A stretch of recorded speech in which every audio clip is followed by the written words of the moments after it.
eyyi min ko Abdoul Hamidou Ba legal ngal ko legal Musdalif eyyi alhamdulillahi rabbil alamin min jetti Allah min beltima e garagal mon ɗo beltima no fewi eyyi min jetti Allah jama o fuɗɗi ko 2014 nden o diidagol ngol ɗo ndiɗo maadi ɗo fuɗɗi ko 2014 eyyi min jaadi hen dal duuɓi ɗiɗi caggal ɗo Alaji Ablaye Wolle ari heɓɓiti jama eyyi guila nden noon koye ɗum wona ha wayi ɗo no wayi ɗum o tawi e jama ko jama ka ene yaara e bilede tan soro o immina hedde 4 métres ɗon o tawi jama ka eyyi taw noon ɓalal ngal mahama ɓalal ngal ɗo taw ngal mahama e collecteur o taw mahama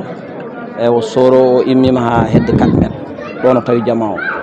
eyyi ko mawɗum Alaji Ablaye Wolle wonnon koye wuuro he o jiya mawɓe amen hewɓe ene gandodirno e makko meeɗino haalandemo haala ka kono ɗum ɗo ko sabu Allah e sababude Alaji Abou Ndiaye min tinani min joni tan hawo ari ɗo o wi min yomin mbad bila jama o Alaji Ablaye Wolle ene jokkitamo wona jokkiti noon ko maade wayde ko waɗi hen ko ene dubla ko waɗano hen adan ko laabi e jama on wawi nawde 220 personnes dimension makko ko 14/15 wallahi golle ɗe to adan ɗo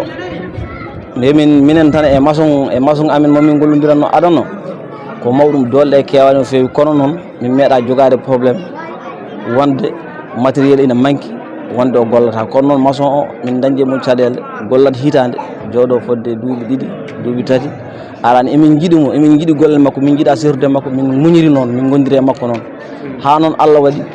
nde Alaji Ablaye Wolle ari heɓɓiti jama o min mbi haade joni ko mawɗum nden no waɗiranno min ni ene muusi kono kadi ene ɗeɓi wallude min seeɗa sabu to banggue ka ƴeewowo seeɗa aɗa adda sa heeɓi kadi mbaɗowo seeɗa aɗa ɗeɓa yaadude e mum kono noon kanko seeɗa makko o ɗeɓi ɓurtirde min kadi woni noon Allah waɗi min jafodiri e makko kono kanko wona golle makko moƴƴani golle ɗe vraiment ene waɗi fayida ene moƴƴi ene feewi komin jeɗodiraka e makko tan yo gollat min ha finition saabu hayde min nde Ablaye Wolle addani min financement sakket ɗo ko kanko min jinno jokkita kono min tawi kadi woto waade no wano ni min kuuli Allah waɗi noon min daari société goɗɗo entreprise goɗɗo Dakar to min kalde muɗum ari gollat min golle ɗe ha wayni jokkodiral amen commission o ko jokkodiral bangal fayida no yettani Allah yettata sababu fofo noon kadi sababu ko Alaji Abou Ndiaye o neɗɗo munƴo o tinniɗo omo yaaji haqqille sabu commission o ari o tawi min ko emin golla nde o ari nde kadi o suɓanaki min commission o wi min ko ƴeewe moɗon mo kooli ɗon ɓe kooli ɗon tato gara gona e commission fondation Ceerno Wolle Ndiaye joguito golle ɗe Allah waɗi taw guila adan amin joguino on commission woni ko on commission tan min ƴetti min nanno e fondation Ceerno Wolle Ndiaye woni mawɓe amen ko mawɓe leegal ngal foof e dow inde leegal ngal foof ɓe kooli ɓe gardini ɓe ƴettimi min ɓuuri famɗude e mabɓe ɓe battimi e nder hen woni Alaji Siraji Tunkara e Alaji Idrissa e min Abdoul ɓe ƴetti ɓe mbaɗi min e commission ko minen jogui golle ɗe ha golle ɗe keeɓi hande e jama o gueɗe kewɗe ne ɓeyditani wawa waɗ ɗum détail sogal kono gueɗe kewɗe ɗemin ganda ɗemin mijonoki ene ɓeyda e jama he ha heewi e jama o kam koko jama minen e koye amen kam koko jama pewko min jiyani e makka foof ella jama o ne fewi min ene yooɗi min puis kadi emin gandi ne waɗi garanti minen golluɓeɓe emin gandi garanti mum ɗum foof koye anniyaji e Alaji Ablaye Wolle ko rokki min ko ɓurti jama o ha min mbawi wadde hen ɗeɗo gueɗe foof woni jangguinirde nde kalsuji 3 classe foof 5 sur 6 walla sur 7 kalsuji 3 ene wonde duusuji muɗum duusuji rewɓe e duusuji école e duusuji jama